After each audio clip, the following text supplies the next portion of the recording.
So if indeed one element of this growing Russia-North Korea partnership, if it continues to grow, is that North Korea could be in a position to strengthen its nuclear weapons capacities, and this is just something that would certainly be seen as alarming. I mean, whenever North Korea stages some type of missile test, it raises alarm bells in a big way. It causes alarm bells to go off in Western capitals and beyond.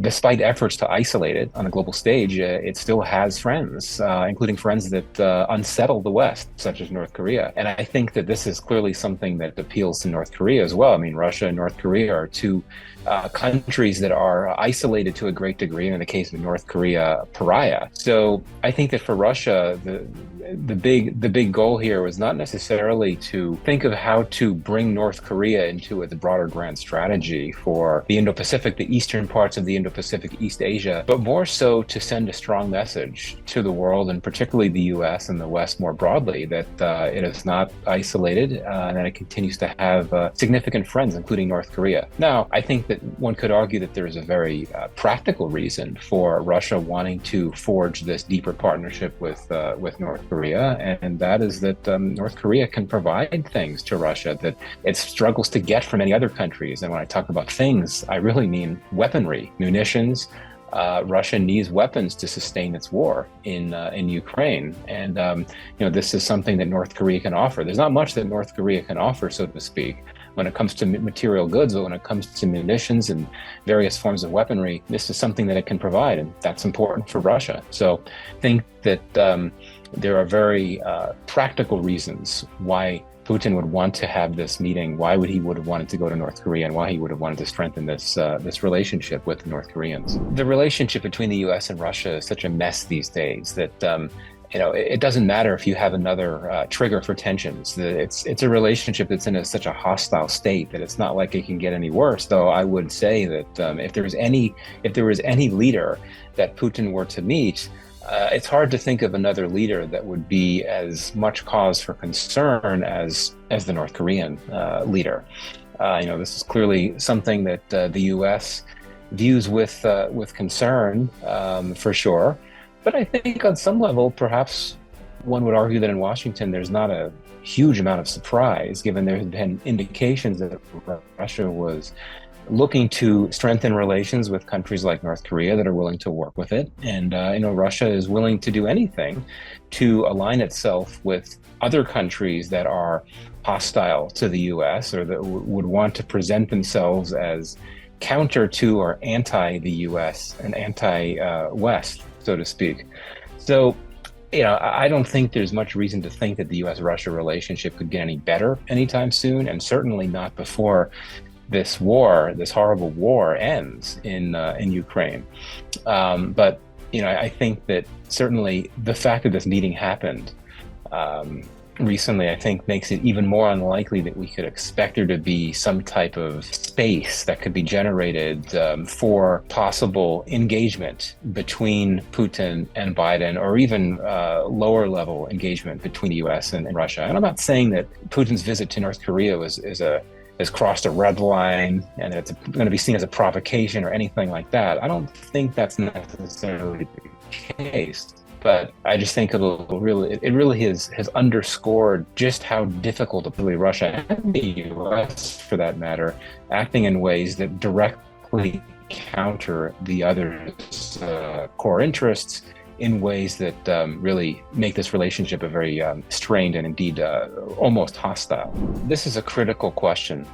When you look at this growing partnership between Russia and North Korea, the technology aspect of it is critical because, as I understand it, Russia has made commitments following Putin's visit to provide technologies to North Korea that I think could not only strengthen its broader defense capacities, but could potentially strengthen its nuclear weapons capacity. And I think that for those in Washington and many other Western capitals, when it comes to North Korea, there are a few things that you really worry about a lot. One of the things you worry about the most is North Korea's nuclear weapons capacity, which obviously is perceived as a threat to the world, but also a threat to some of North Korea's closest neighbors, which of course include some key critical U.S. treaty allies, whether we're talking about South Korea or Japan, or what have you.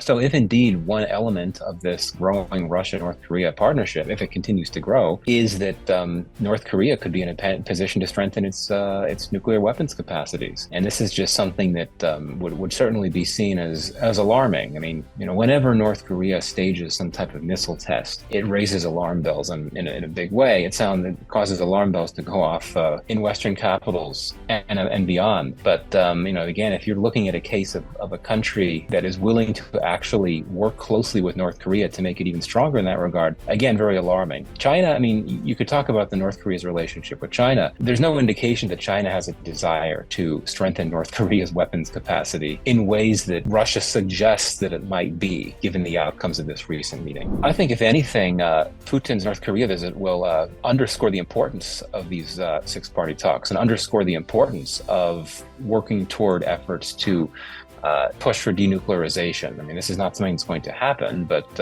I think that it is quite notable that we're seeing a country, Russia, that has put itself in a position where it could help North Korea strengthen its nuclear weapons capacity. So I think the bottom line is that the incentive, seen from the perspective of the U.S. and its treaty allies in the Indo-Pacific, the incentive for keeping open the possibility for talks is all the stronger. And indeed, my understanding is that U.S. officials have reacted to Putin's visit to North Korea by saying that they continue to be open to the idea of engagement, or should I say, the idea of talks under certain conditions. Again, I think it's this visit has really made quite stark and has really put into sharp relief just how much of a concern North Korea's nuclear weapons program is for the region and for the world on the whole, certainly as perceived by the Western capitals. Well, I think that how the world responds to this meeting is not something that I think is going to be taken into serious consideration by the North Koreans and by the Russians. They're going to do what they feel they need to do to pursue their interests. If we want to talk about a muted response from the West and beyond, I think that we should not view that as something that suggests a lack of interest or a lack of concern about this meeting, and more so just a desire to be cautious about public messaging for fear of, or really for a desire of wanting to avoid inflaming what is already a rather delicate state of affairs when it comes to the Korean Peninsula and North Korea's engagements in its nuclear weapons program and so on. I really think that the country to be watching here is not necessarily the U.S., but more so China, in terms of seeing reactions, responses, and so on. China, of course, has a good relationship with both Russia and North Korea. Not many countries can say that. And China has sought to strengthen its ties with Russia, albeit cautiously. China has for long been one of the only main friends that North Korea has on the global stage. But China has also been cautious about its relationship with North Korea. I think that China does not want North Korea to be fully dependent on Chinese support and largesse. I think that China does not want North Korea to become a ward of the Chinese state, so to speak. I think that Beijing wants to be very cautious about that. But for a number of reasons, it wants to ensure a workable, friendly relationship with North Korea. So I think that for Beijing, watching this what appears to be a growing partnership between Russia and North Korea, I think that for Beijing, the question is, how does that impact its own relationship with Russia and North Korea separately? How does it impact China's interests and broader goals in the Indo-Pacific region? This remains to be seen. But I do think that, just because of China's geographic location and its interests and its relationships, I do think that the more immediate consequences of this Putin visit to North Korea will be much more stark for China than they would be for the U.S. And the West. So for me, that's a signpost. Look to see what type of public reactions we may see from Beijing, from the government in the coming days, in the coming weeks. There may not be any impact on China, but I do know that China is watching this very carefully and certainly might be concerned about the prospect of Russia helping strengthen North Korea's defense capacity. I don't think that there will be that many economic implications from this, just because North Korea is essentially broken economically. And Russia is really struggling economically, and both countries need economic support for different reasons.